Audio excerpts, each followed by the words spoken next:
भगवत गीता एक आस्तिक विज्ञान है। विज्ञान यानी कि विशेष ज्ञान, आस्तिक जिसको भगवान के प्रति पूर्ण श्रद्धा और विश्वास है। भगवत गीता आस्तिकों के लिए जो पूरी तरह से भगवान के शरणागत हैं, भगवान के भक्त हैं, भगवान से प्रेम करते हैं, उनके लिए ये एक दिव्य ज्ञान है। इसके द्वारा वो जान सकते हैं कि हम कौन हैं और इस भौतिक जगत में क्यों आए हैं, और ये जो हमको कष्ट मिल रहे हैं ये क्यों मिल रहे हैं, और इन कष्टों से हम छुटकारा कैसे पा सकते हैं। ये दिव्य ज्ञान साक्षात भगवान कृष्ण के मुख से निकला हुआ है। इस भौतिक जगत में हम सभी कहीं ना कहीं किसी न किसी परिस्थिति में अपने को बहुत ही विषम परिस्थिति में पाते हैं। हम सभी की स्थिति वैसी ही है जैसे अर्जुन युद्ध भूमि में अपने को असहाय, विचलित और परेशान पा रहा था, क्योंकि ये जो महाभारत का युद्ध हुआ था वो एक पारिवारिक युद्ध हुआ था। दोनों तरफ उनके सगे संबंधी खड़े हुए थे। भगवान का आदेश था कि अब युद्ध ही इसका आखिरी निर्णय करेगा। तो भगवान के आदेश का पालन करते हुए अर्जुन युद्ध के मैदान में खड़े थे और युद्ध के लिए तैयार थे, पर अपने चारों तरफ अपने सगे संबंधियों को देख करके वो विचलित हो गए और परेशान हो गए कि इस युद्ध में तो मेरे सारे सगे संबंधी मारे जाएंगे और इनको मारकर मैं कैसे सुखी रहूंगा, कैसे मैं सुख प्राप्त करूंगा। और अत्यंत विषम परिस्थिति में होने के कारण अर्जुन भगवान के शरणागत हुए और भगवान से प्रार्थना की कि आप मेरा दिशा निर्देशन करिए। तो ये श्रीमद् भगवत गीता अर्जुन को माध्यम बनाकर भौतिक जगत के हम सभी व्यक्तियों, सभी लोगों के लिए है। इसमें बता रहे हैं भगवान किस तरह से हम अपना जीवन जिए, किस तरह से अपना कर्म करते हुए निष्काम भाव से इन भौतिक कष्टों से छुटकारा पा सकते हैं। भगवत गीता में हमारी हर समस्या का हल है। अब हम जानना चाहेंगे कि इसको पढ़ने से फायदा क्या होगा, क्योंकि भौतिक जगत के हम लोग जीव हैं तो हर चीज में सबसे पहले फायदा सोचते हैं। तो हमारे शास्त्रों में वर्णन है कि जो भगवत गीता का नित्य पाठ करता है, श्रवण करता है, वो समस्त पापों से दूर हो जाता है, समस्त कष्टों से उसे छुटकारा मिल जाता है। जैसे भगवान भगवत गीता के श्लोक अंतिम अध्याय के श्लोक में बोल रहे हैं, सर्वधर्मान परित्यज्य मामेकं शरणं व्रज अहं त्वां सर्व पापेभ्यो मोक्षयिष्यामि मा शुचा। सभी प्रकार के धर्म को छोड़कर मेरी एकमात्र शरण में आ जाओ, मैं तुम्हें सभी पापों से मुक्त कर दूंगा। यदि भगवत गीता कोई निष्ठा तथा गंभीरता के साथ पढ़ता है तो भगवान की कृपा से उसके सारे पूर्व दुष्कर्मों के फलों का उस पर कोई प्रभाव नहीं पड़ता। ये गीता महात्म्य में दिया गया है।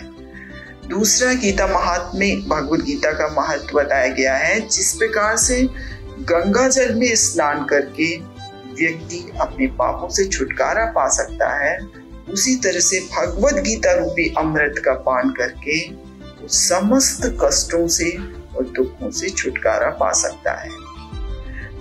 मलिन मोचनम पुंसाम जल स्नानम दिने दिने सुकृत गीता मृत स्नानम संसार अमल नाशनम। मनुष्य जल में स्नान करके नित्य अपने को स्वच्छ कर सकता है, लेकिन यदि कोई भगवत गीता रूपी पवित्र गंगा जल में एक बार भी स्नान कर ले तो वह भवसागर की मलिनता से सदा सदा के लिए मुक्त हो जाता है। ये भवसागर की ही मलिनता है जो हर पल हर पग हमको परेशान किए रहती है और हम विचलित रहते हैं। इसकी शुरुआत हो जाती है बचपन से ही। जैसे ही हम थोड़े बड़े होते हैं, 5 साल के होते हैं, स्कूल में पढ़ने भेजा जाता है। बस आजकल कंपटीशन, प्रतियोगिता, स्पर्धा तो बच्चे परेशान हो जाते हैं, एक एक नंबर के लिए स्पर्धा है कि मेरे उससे ज्यादा ना आ जाए, मेरे उससे ज्यादा ना आ जाए। तो भगवत गीता हमको सिखाती है कि हमको सिर्फ कर्म करने का अधिकार है, फल तो भगवान के हाथ में है। जब भगवत गीता का ज्ञान हमको बचपन से दिया जाता है तो फिर हम इन छोटी छोटी चीजों को लेकर कभी भी परेशान और विचलित नहीं होते। उसके बाद आती है युवावस्था। सबको अपने अपने कैरियर के लिए संघर्ष करना है। कोई मेडिकल की तैयारी कर रहा है, कोई इंजीनियरिंग की तैयारी कर रहा है, कोई वकील बनना चाहता है, कोई प्रशासनिक सेवा में जाना चाहता है। तो भगवत गीता हमको फिर वही निष्काम कर्मयोग की शिक्षा देती है। हमको प्रयास करते रहना है, अच्छे से अपनी पढ़ाई करनी है, अपना प्रत्येक कार्य करना है। भगवत गीता में भगवान कहते हैं, माम अनुस्मर युद्ध जा, मेरा स्मरण करते हुए। और ये भौतिक जगत रूपी जो युद्ध है, जो लड़ाई है, हर पग पग हम लोग जो लड़ रहे हैं, कॉम्पिटिशन की तैयारी, जॉब के लिए तैयारी, पोस्ट पोजीशन की तैयारी, ये एक युद्ध ही है। तो इस युद्ध को भगवान का स्मरण करते हुए हमें पूरा करना है। तो हम कभी विचलित नहीं होते, प्रयास कर रहे हैं। कोई कोई बच्चे हैं, तैयारी किया, उन्होंने इतने अच्छे से प्रिपेयर भी नहीं किया है कोई भी कंपटीशन को, लेकिन फर्स्ट अटेम्प्ट में उन्होंने क्वालिफाई कर दिया। बहुत से बच्चे हैं इतना अच्छे से स्टडी कर रहे हैं, फुल मार्क्स आ रहे हैं, फिर भी कंपटीशन क्वालिफाई नहीं कर पाए। तो भगवत गीता हमें सिखाती है कि कर्म करना हमारे हाथ में है, और जब भगवान सैंक्शन करेंगे तभी हमको मिलेगा, वरना हमारी मर्जी से एक पत्ता भी नहीं हिलता, क्योंकि भगवान परम नियंता हैं और हम सब उनके द्वारा नियंत्रित हैं। अगर कोई ये बोलता है नहीं मैं तो स्वतंत्र हूँ, तो वो पागल है, क्योंकि भगवत गीता हमें सिखाती है परम भगवान ईश्वर सर्वभूतानां देशे अर्जुन तिष्ठति। भगवान बोलते हैं, भोक्ताराम यज्ञ तपसाम सर्वलोक महेश्वरम, मैं ही परम भोक्ता हूँ, समस्त यज्ञों का परम भोक्ता मैं ही हूँ। भगवत गीता के हर अध्याय में, एक एक अध्याय में भगवान बता रहे हैं कि मैं ही हर चीज का, हर वस्तु का उद्गम हूँ, हर वस्तु का स्रोत हूँ, और सब कुछ प्रदान करने वाला मैं ही हूँ, तुम सब तो केवल निमित्त मात्र हो। इसलिए फिर उसके बाद आता है और आगे का अपना गृहस्थ जीवन की तैयारी। तो आगे भगवत गीता हमें संदेश देती है, जो भी हमसे अपराध होते हैं, जो भी हमसे मतलब त्रुटियां होती हैं, तो भगवत गीता हमको बताती है कि आत्मा की नाप कितनी है। हमारे बाल के आगे के हिस्से के अगर 10 पार्ट किए जाएं तो उसके बराबर हमारी आत्मा की नाप है।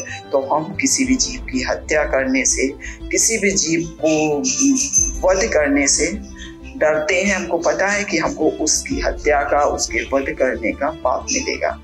उसके बाद और आगे अपने जीवन की यात्रा जब पूरी करते हैं तो फिर कभी कभी बीच में ही हम कभी अपने किसी प्रियजन से विछोह हो जाता है, अनायास ही वो हमको छोड़ के, अपना भौतिक शरीर छोड़ के भगवत धाम चला जाता है। तो जो भगवान के भक्त नहीं होते हैं, जिनको भगवत गीता रूपी दिव्य ज्ञान प्राप्त नहीं होता है, तो वो अज्ञानता के कारण इतनी व्यथित और परेशान हो जाते हैं कि अपना सारा सब कुछ काम छोड़ के उसी के याद में, उसी के स्मरण में परेशान और विचलित होते रहते हैं। लेकिन भगवत गीता हमें ज्ञान देती है, देहिनो अस्मिन् यथा देहे कौमारम यौवनम जरा तथा देहांतर प्राप्ति धीरस्तत्र नम्यते। ये जो शरीर परिवर्तन है वो इस तरह से है जैसे कोई व्यक्ति एक शरीर छोड़ करके दूसरा शरीर ग्रहण करता है। जो धीर व्यक्ति होते हैं, ज्ञानवान व्यक्ति होते हैं, वो इस शरीर के परिवर्तन से देह के परिवर्तन को देखकर विचलित नहीं होते। उन्हें पता होता है कि जो प्रियजन है हमारे, जो हमारे संबंधी जन है, वो रिश्ता यही बनाता। वो ये शरीर छोड़ के फिर उन्होंने अपनी इस जन्म की चेतना और कर्म के अनुसार दूसरी जगह जन्म ग्रहण किया होगा। वो कहीं, क्योंकि आत्मा तो शाश्वत है, उसका कभी वध नहीं होता। आत्मा सच्चित आनंद है। भगवत गीता हमें देहात्म बुद्धि से बाहर निकालकर आत्म साक्षात्कार का ज्ञान देती है। जब हम देहात्म बुद्धि में रहते हैं तभी हमें भौतिक जगत के कष्ट, परेशानियां और विपदाएं परेशान करती हैं। लेकिन जब हम देहात्म बुद्धि से बाहर निकलकर जब हमें आत्म साक्षात्कार का ज्ञान होता है कि आत्मा का तो कभी नाश ही नहीं होता और जो हमको इस भौतिक जगत में कष्ट मिल रहे हैं ये हमारे प्रारब्ध के कर्म फल हैं। जब कर्म के बारे में भी भगवद गीता में विस्तृत रूप से बताया गया है। 3 तरह के कर्म होते हैं, कर्म, अकर्म, विकर्म। कर्म शास्त्रों के अनुसार बताए गए कर्म, विकर्म शास्त्रों के विरुद्ध किए गए कर्म, अकर्म प्रत्येक कर्म भगवान को केंद्र बिंदु पर रखकर किया गया, मतलब भगवान की प्रसन्नता के लिए किया गया कर्म, वो अकर्म होता है। कर्म और विकर्म दोनों ही बंधन का कारण है, पर जब हम अकर्म करते हैं तब हम भौतिक जगत के बंधन से धीरे धीरे खुलते जाते हैं। बंधन क्या है? इस भौतिक जगत में बार बार जन्म लेना, मृत्यु, यही बंधन है। यहाँ पर आकर के हम सतोगुण, रजोगुण, तमोगुण, इन तीनों गुणों के अधीन बंध के भिन्न भिन्न प्रकार के कर्म करते हैं और बार बार इस भौतिक जगत में आने के लिए बाध्य कर दिए जाते हैं। इसलिए भगवद गीता हमारी जो अज्ञानता है उसको दूर करके हमारे सारे जो ज्ञान चक्षु हैं वो हमें खोलती है। तभी हम स्तुति करते हैं, मंगलाचरण करते हैं, तब गुरु को प्रार्थना करते हैं, ओम अज्ञानतिमिरान्धस्य ज्ञानाञ्जन शलाकया चक्षुरुन्मीलितं येन तस्मै श्री गुरुवे नमः। श्री चैतन्य मनो अभीष्टं स्थापितं येन भूतले स्वयं रूपा कदा मह्यं ददाति स्वपदान्तिकम्।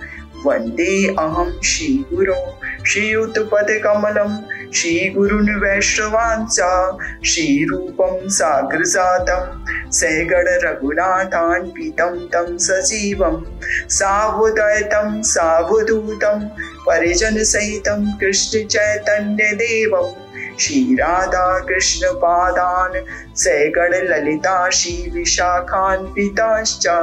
नमः ओम विष्णुपादाय कृष्ण पृष्ठाय भूतले श्रीमते भक्ति वेदांत स्वामी इति नामनि। नमस्ते सारस्वती देवे गौरवाणी प्रचारिणी निर्विशेष शून्यवादी पाश्चात्य देश तारिणी। नमो महावदान्याय कृष्ण प्रेम प्रदायते कृष्णाय कृष्ण चैतन्य नामने गौरतुषे नमः। हे कृष्ण करुणा सिंधु दीनबंधु जगतपते गोपेश गोपिका कांत राधा कांत नमोस्तुते।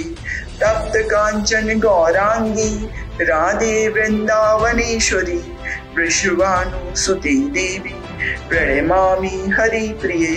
वाञ्छाकल्पतरुभ्यश्च कृपा सिन्धुभ्य एव च पतितानां पावनेभ्यो वैष्णवेभ्यो नमो नमः। जय श्री कृष्ण चैतन्य प्रभु नित्यानंद श्री अद्वैत गदाधर शिवासादि गौर भक्तवृंद। हरे कृष्णा कृष्ण कृष्ण हरे हरे, हरे राम राम राम हरे हरे। आज के युग में लोग एक शास्त्र, एक ईश्वर, एक धर्म तथा एक व्यक्ति के लिए अत्यंत उत्सुक हैं। अतः भगवद गीता एक शास्त्रम देवकी पुत्र गीतम एको देवो देवकी पुत्र एव एको मंत्रस्य नामान्यानि कर्मापेकम तस्य देवस्य सेवा। अतः एक शास्त्र देवकी पुत्र गीतम, केवल एक शास्त्र भगवद गीता है जो सारे विश्व के लिए है, और एक देव देवकी पुत्र यानी सारे विश्व के लिए एक ही ईश्वर श्री कृष्ण, और एक मंत्र से नामानि यानी एक मंत्र, एक प्रार्थना, उनकी पवित्र नाम का कीर्तन। हरे कृष्ण कृष्ण कृष्ण हरे हरे, हरे राम राम राम हरे हरे। भगवद गीता में जिन 5 चीजों के बारे में बताया गया है वो है ईश्वर, जीव, प्रकृति, काल तथा कर्म। ईश्वर का अर्थ है नियंता और जीव का अर्थ है नियंत्रित। प्रकृति और काल में समस्त ब्रह्मांड की संरचना और उसके बारे में बताया गया है किस तरह समय के अनुसार ये संरचना बनती है। कर्म, ईश्वर, जीव, प्रकृति और काल ये तीनों अपवर्तनीय हैं और कर्म हम बदल सकते हैं। हरे कृष्णा।